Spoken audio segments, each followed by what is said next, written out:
Bienvenue sur Hidden Love. Si vous nous rejoignez pour la première fois, n'oubliez pas de vous abonner et de devenir membre de notre communauté. Il existe certains tournants dans la vie. Des petits détails qui, une fois actionnés, changent complètement le paysage de votre monde. Quand on repense à ces moments charnières, on réalise qu'ils ont commencé par les actions les plus banales. Mais comme je l'ai appris, l'ordinaire n'est souvent qu'un masque pour l'extraordinaire. Je m'appelle Elena et mon histoire a commencé dans le silence et l'écho des pièces d'une maison autrefois pleine de rire. Après le décès de mon mari, Victor, un lourd et suffocant s'est installé, le silence s'est installé sur le parquet et dans les rideaux. Pendant 2 longues années, j'ai erré dans ces pièces comme un fantôme, tentant de recoller les morceaux d'une vie inachevée. J'étais tellement absorbée par mon propre chagrin, tellement concentrée à survivre au jour le jour, que je n'ai pas remarqué le changement le plus évident qui se produisait juste sous mes yeux. Je n'ai pas remarqué que Julien avait grandi. Ou peut-être étais-je simplement terrifiée à l'idée de l'admettre. Julien était le fils de Victor, issu d'un précédent mariage. Pourtant, il avait fait partie de ma vie depuis son plus jeune âge. Pour moi, il était l'enfant que j'avais aidé à élever, celui que j'avais consolé lorsqu'il se faisait mal au genou. Mais le temps est un voleur, et pendant que je regardais ailleurs, il avait volé le garçon et l'avait remplacé par quelqu'un d'autre. Un mardi soir en particulier, l'air était lourd de l'odeur d'un orage qui approchait. Julien et moi étions dans le salon, la lumière vacillante de la télévision étant la seule source de lumière dans la pièce. Nous regardions un drame, une de ces épopées grandioses où l'émotion est aussi intense que l'action. Julien était allongé sur le canapé en cuir surdimensionné, ses longues jambes occupant la majeure partie de l'espace. Il semblait si à l'aise, si dans sa peau que cela m'a pris au dépourvu alors que j'étais assise là. Mes yeux se sont détournés de l'écran. J'ai observé son profil dans la faible lumière. Ses épaules s'étaient élargies, sa mâchoire s'était affinée, prenant une forme rustique et définie, et sa voix était devenue un baryton riche et profonde qui semblait vibrer dans l'air même entre nous. Ce n'était plus un adolescent, c'était un homme avec une présence, un homme qui imposait l'espace. J'ai ressenti une soudaine et vive douleur de culpabilité et j'ai rapidement détourné le regard. C'est ton beau-fils, me suis-je reproché. C'est le garçon à qui tu préparais des déjeuners, mais plus j'essayais de m'accrocher à cette image de l'enfant, plus elle s'estompait. Le film atteignit son point culminant, une scène d'une vulnérabilité émotionnelle à vif entre les protagonistes. Je sentis un changement d'atmosphère. Juliane se laissa aller en arrière, le bras posé sur le haut du canapé, ses doigts à quelques centimètres de mon épaule.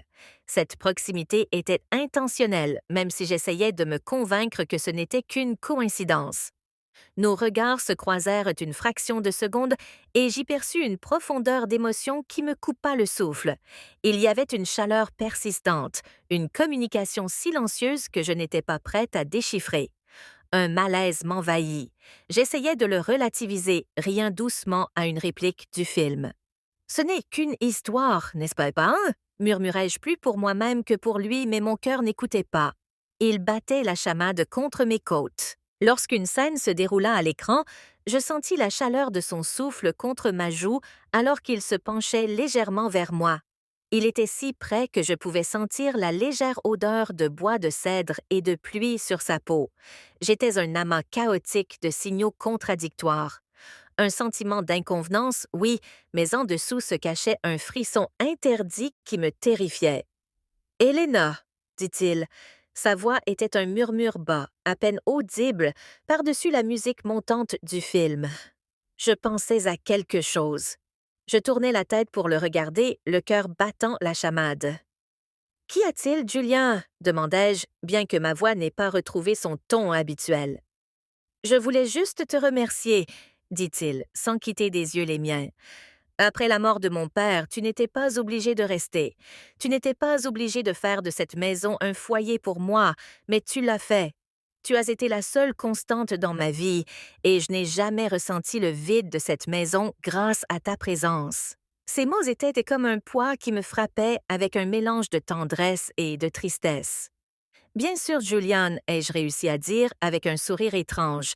Je tiens à toi, à ta famille. Je sais, répondit-il, sa voix devenant encore plus grave. Mais parfois, la famille n'aime pas le mot juste pour décrire ce que je ressens quand je suis près de toi. L'atmosphère devint lourde, chargée d'une tension inexprimée qui rendait la respiration difficile. Il ne bougea pas la main, mais il ne s'éloigna pas non plus. Je ne savais pas comment réagir. Les limites que j'avais respectées pendant des années s'estompaient soudain comme de l'encre sous la pluie. Cette nuit-là, la réalisation me frappa avec la force d'un raz-de-marée.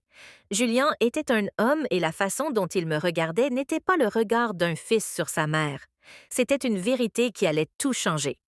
Au cours des jours suivants, le changement dans notre dynamique devint impossible à ignorer. Julian était différent, plus attentif, plus présent. À table, au petit déjeuner, le silence n'était plus gênant. Il était chargé. Il me regardait me déplacer dans la cuisine, ses yeux suivant la courbe de mon dos ou la façon dont je glissais une mèche de cheveux derrière mon oreille. Il commença à m'aider dans les tâches ménagères que j'assurais seule depuis des années. Elena, laisse-moi faire, dit-il un matin en me prenant le lourd panier de linge des bras. Ses doigts effleurèrent les miens et mes lentilles, et une décharge électrique me parcourut la peau. Je m'en occupe, Julian. Vraiment? Protestai-je faiblement. Non, insista-t-il d'un ton intense. Tu en fais trop toute seule. Tu ne devrais pas avoir à tout porter sur tes épaules. Tu n'es qu'une personne et tu mérites que quelqu'un prenne soin de toi. Sa façon de le dire, reconnaissant si clairement la solitude que j'avais tant essayé de cacher, résonna profondément en moi. Une chaleur m'envahit d'être regardée, une sensation que je n'avais plus éprouvée depuis le décès de Victor, plus tard dans l'après-midi. Alors que je préparais le dîner, je le voyais debout dans l'embrasure de la porte, me regardant simplement. Je ne me retournai pas, mais j'imaginais son regard. J'éprouvais un étrange et enivrant mélange de modestie et de vanité. Je savais que j'étais encore une belle femme. J'approchais de la cinquantaine, mais je prenais soin de moi. J'avais sculpté ma silhouette. Ma peau était toujours éclatante et mes longs cheveux bruns ondulés conservaient toute leur brillance. Pour la première fois depuis des années, je me suis surprise à me soucier de mon apparence en sa présence. Lorsqu'il quitta enfin la pièce, je me précipitai vers le miroir du couloir. J'étudiais mon reflet. J'ai vu la taille fine, la rondeur de mes hanches, la façon dont mon chemisier tombait sur mes seins. J'ai vu une femme qui était encore bien vivante, même si elle avait vécu dans un état d'hibernation. Quelque chose changeait en moi, un volcan de désir dormant qui commençait lentement à fumer. Alors que les jours se transformaient en semaines, Julien devenait plus audacieux, un hymne planant sur ma taille lorsqu'il me croisait dans le couloir. Un compliment sur mon parfum, bien trop intime. Et le pire, ce qui me tenait éveillée la nuit, c'était que je commençais à en avoir envie. Je commençais à attendre ces moments, puis vint le soir qui comblerait le fossé entre avant et après.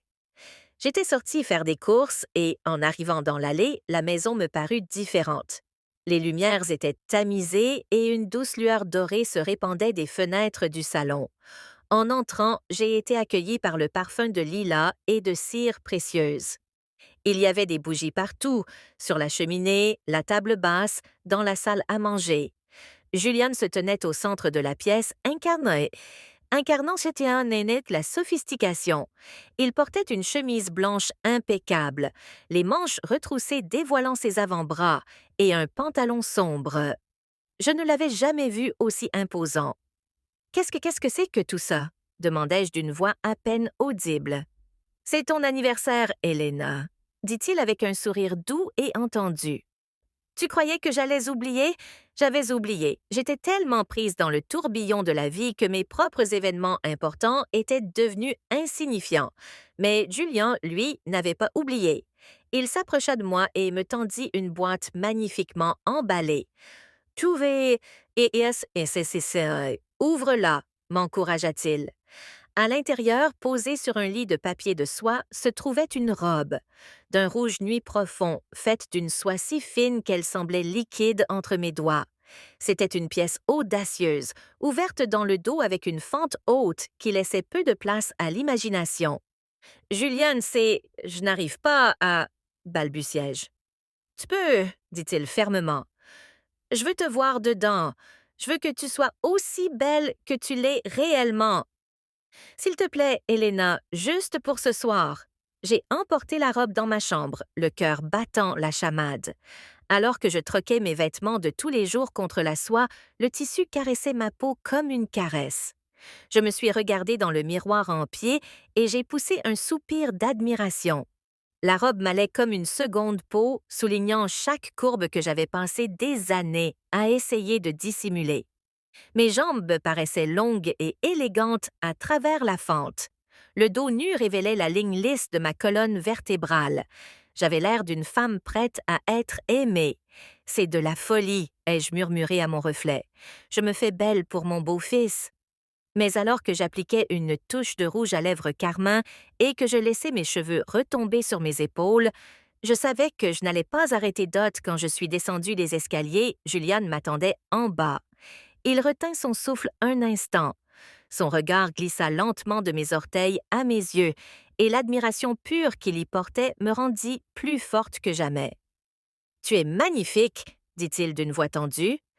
Je savais que cette robe était faite pour toi, mais te voir dedans, c'est encore mieux que ce que j'avais imaginé. Merci, Julien, dis-je, une rougeur me montant au cou. J'étais vulnérable et pourtant exaltée. Il me conduisit à la table à manger, dressée avec la belle vaisselle que nous gardions habituellement pour les fêtes. Une bouteille de vin rouge millésimé reposait dans le seau en argent. Tandis que nous mangions et buvions, la conversation s'engagea plus facilement qu'elle ne l'avait été depuis des années. Nous parlâmes de nos rêves, de nos peurs, du silence de la maison. Le vin faisait son effet en moi, dissipant mes inhibitions, une douce lueur enveloppant la pièce. Juliane n'a jamais quitté le mien. « Elena, dit-il en posant son verre, je te regarde et je vois une femme qui a tout donné aux autres. Tu as donné ta jeunesse à mon père, tu as donné ton cœur à cette maison. Mais qui te donne? Je vais bien, Julien, dis-je d'une voix peu convaincue. Non, tu ne vas pas bien, rétorqua-t-il en se penchant par-dessus la table. Tu es seul. Je le vois dans tes yeux quand tu crois que personne ne te regarde.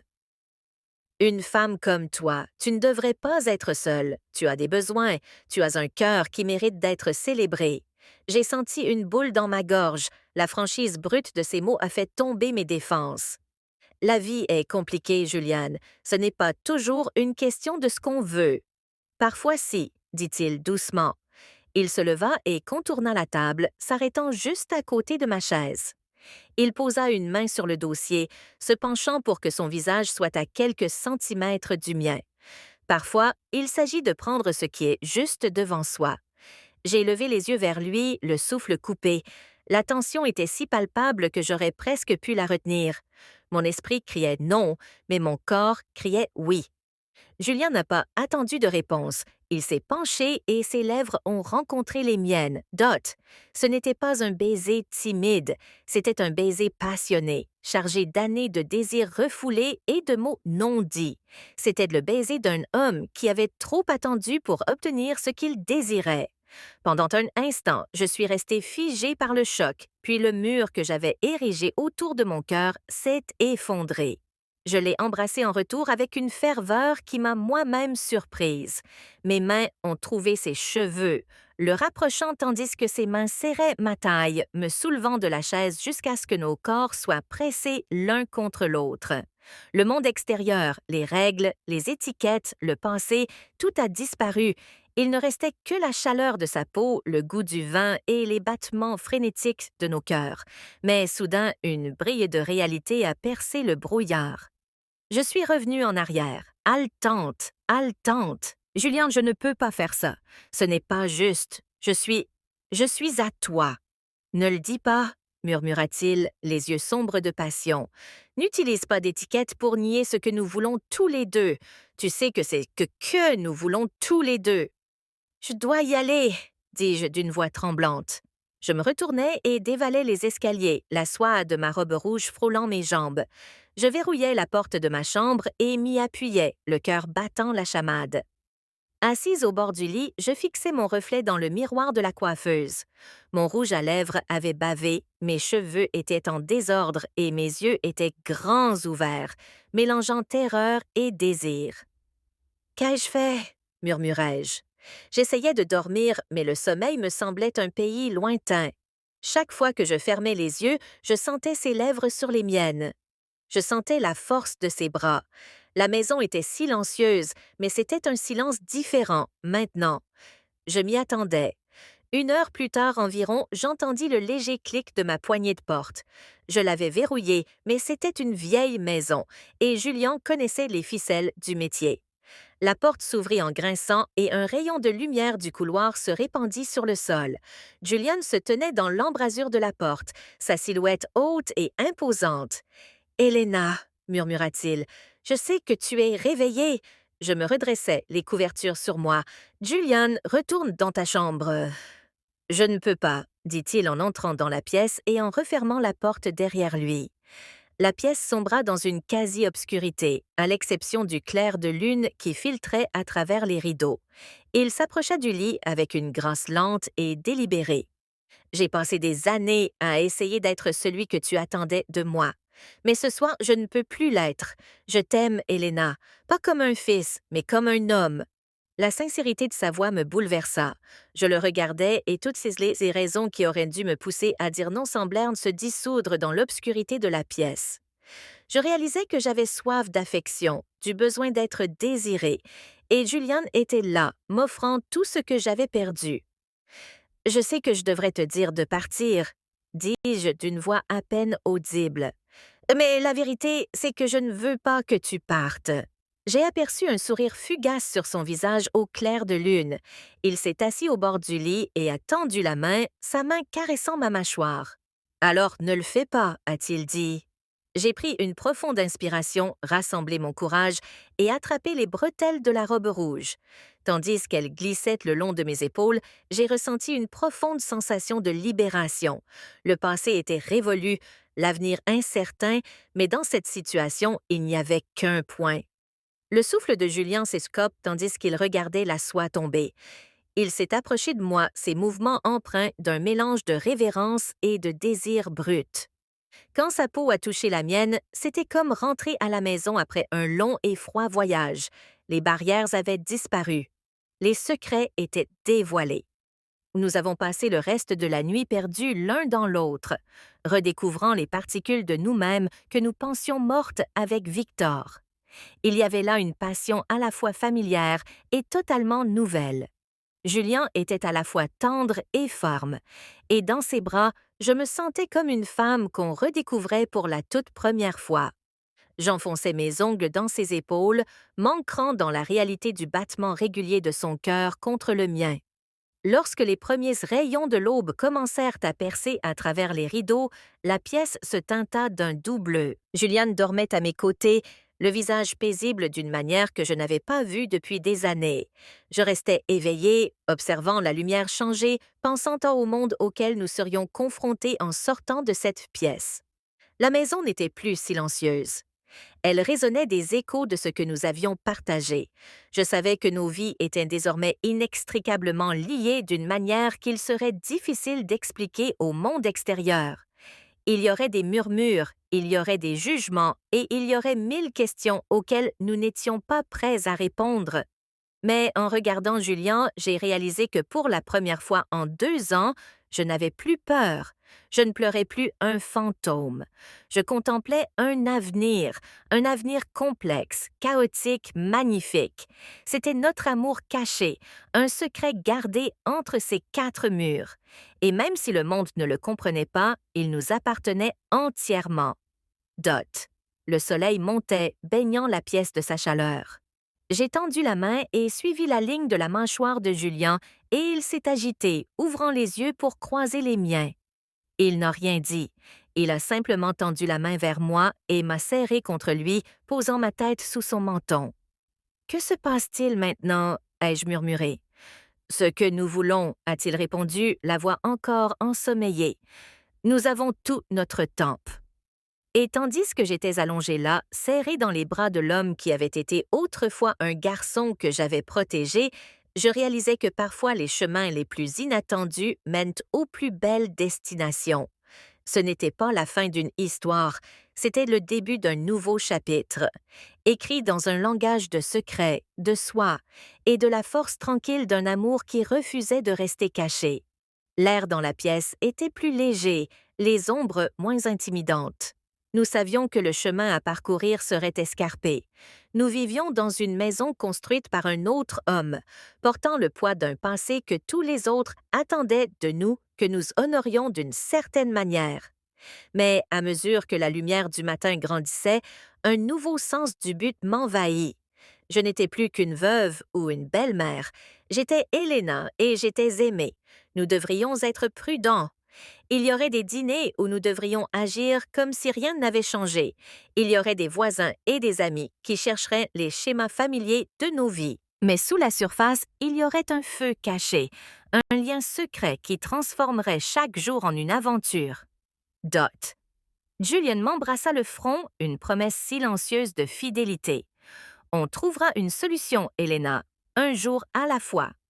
J'acquiesçai, fermant les yeux et laissant la chaleur du soleil et sa présence m'envahir.